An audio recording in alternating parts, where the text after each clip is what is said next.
Olá, que a graça do Senhor Jesus esteja com você mais uma vez. Vamos juntos continuar nosso estudo aqui na Bíblia para saber o que ela fala sobre o verdadeiro estado dos mortos. Agradeço você pela sua companhia e também por sua interação. Se tem uma semana que você precisa compartilhar esse vídeo, tem que ser essa semana, porque aqui é um estudo bíblico revelador sobre essa questão tão importante que envolve todo ser humano na face dessa terra, tá bom? Não se esqueça de deixar o seu gostei ou não gostei. Então vamos juntos, morte no Antigo Testamento. Como que o Antigo Testamento encarava a morte? Vamos ver Salmos capítulo 6, versículo 5. 6, versículo 5 diz assim, ó: pois na morte não há recordação de ti, no sepulcro quem te dará louvor? Olha que interessante, tá vendo?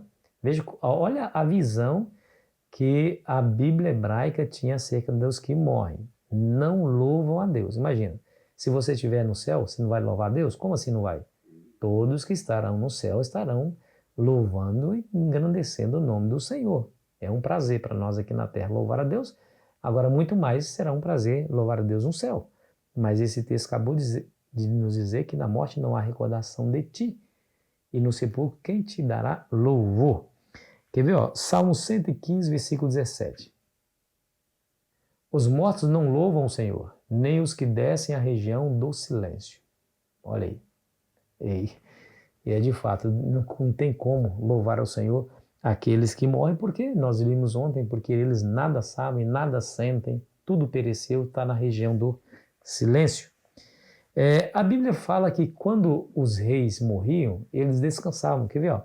Deixa eu ler 1 Reis, no capítulo 2, versículo 10, quando fala de Davi, ó. Davi descansou com seus pais e foi sepultado na cidade de Davi. Interessante. Morreu, tira a palavra morreu e a substitui pela palavra descansar. Descansou e foi sepultado. E assim, todos os demais reis, quando morriam, essa era a expressão que se usava para definir o seu estado, descansando, né? Jesus vai dizer lá em João 11, quando fala da morte de Lázaro, que ele está dormindo, né? Paulo usa essa mesma expressão lá em 1 Coríntios capítulo 15, versículo 51 em diante, diz: eis que vos digo um mistério, nem todos dormiremos, mas transformados seremos todos ao ressoar da última trombeta, e os mortos ressuscitarão incorruptíveis. Então veja que o Antigo, tanto o Antigo como o Novo Testamento, nós vamos ver a morte no Novo Testamento amanhã, mas o Antigo Testamento e o Novo Testamento são claros e harmônicos acerca desse assunto, né? Aí a expressão descansou, dormiu, é usado para aqueles que morreram. Olha que interessante, né? E quando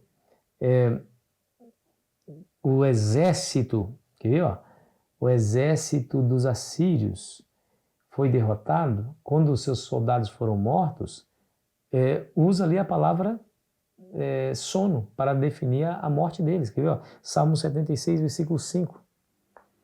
Despojados foram os de ânimo forte, jazem a dormir o seu sono, e nenhum dos valentes pode valer-se das próprias mãos. Olha que interessante.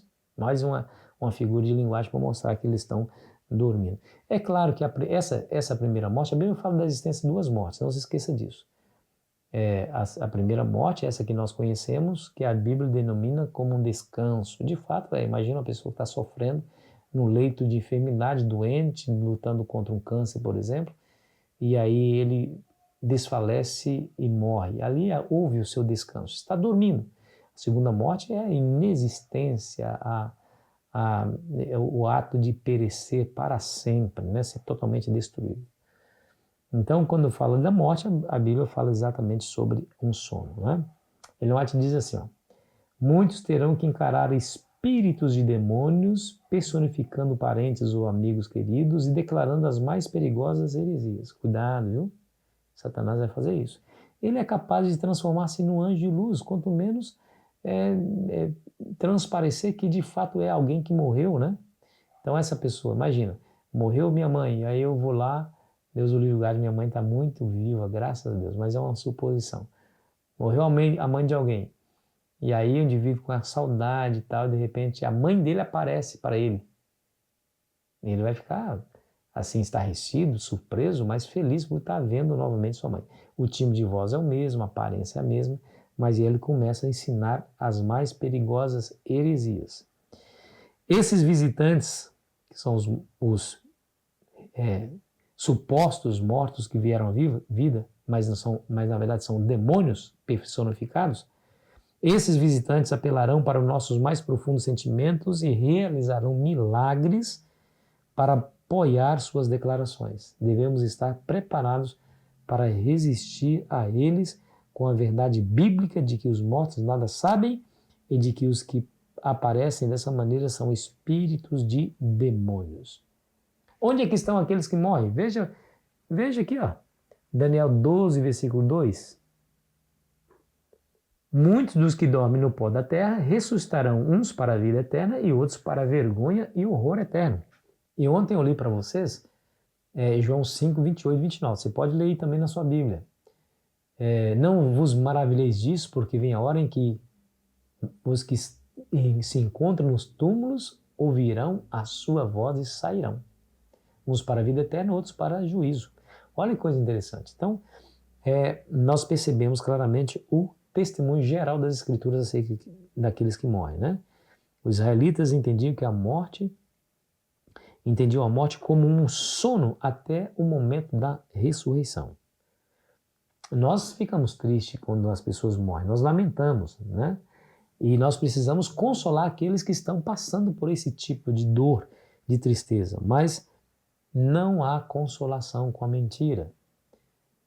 Aplica-se a verdade. Aí você vai ter certeza que chegou ao coração das pessoas. Não se esqueça disso. Quando o sobrenatural acontecer, não acredite nos seus olhos, acredite na Bíblia. Seus olhos podem ser enganados, né? Se você estiver no deserto, você vai ver miragens. Os olhos, os sentidos podem ser enganados. Cuidado, Satanás pode aproveitar a sua fragilidade emocional para lhe prestar um engano, um ato sedutor para que você caia como vítima. Cuidado, acredite na palavra. A palavra é imutável. Se a palavra fala que os mortos nada sabem, então não tem condições de ele saber de fato. Um dia, isso me lembra a história de uma mulher que perdeu repentinamente a sua filhinha, uma criança de 8, 9 anos. E imagina como é que fica o coração de uma mãe numa situação dessa, né? Destroçado, tá? Destruída emocionalmente. Quando ela saiu do cemitério e voltou para casa, ela subiu, o quarto da filha ficava no andar de cima. E aí ela viu as roupinhas da filha, a foto, os pertences da filha, e as lágrimas brotam naturalmente, aquelas lágrimas mais amargas, né, possíveis, de dor, de tristeza, de saudade. Aí ela abre a janela, e lá da janela dá para ver o quintal, e imagina, ela abriu a janela e viu a sua filhinha, que ela tinha acabado de sepultar, andando perfeitamente lá no quintal. E ela fica ali, assim, estarrecida, mas um senso de alegria invade seu coração, porque a sua filhinha estava ali, né?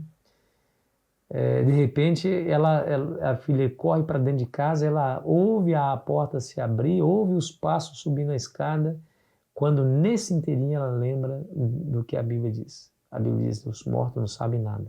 Se encontram dormindo, inconscientes, na sepultura, esperando o momento da ressurreição. E que o demônio pode prefigurar entes queridos, né? Disfarçando-se deles para enganar. E ela entendeu que os mortos não voltam dessa maneira e que aquela menina que estava ali, na verdade, era um demônio disfarçando-se da sua filha.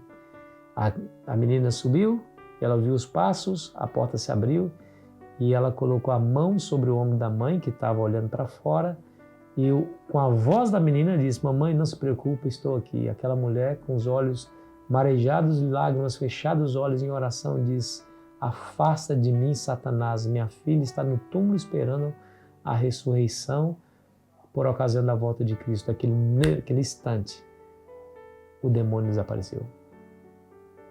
Então, querido amigo, querida amiga, não acredite nos seus olhos. Teus sentidos, os meus sentidos eles podem ser enganados. Então, acredite na palavra de Deus. Vamos orar? Pai querido, te agradecemos por sua bondade de nos revelar o que se passa com aqueles que morreram. Tua palavra é clara, não deixa dúvida acerca desse assunto. Nos ajude a entender isso para que não sejamos presas fáceis do inimigo. Em nome de Jesus. Amém. Que a graça do Senhor Jesus esteja com você. Estaremos amanhã novamente estudando esse assunto, agora só que no Novo Testamento, né? Morte no Novo Testamento. Espero você ansiosamente. Aproveite bem o seu dia.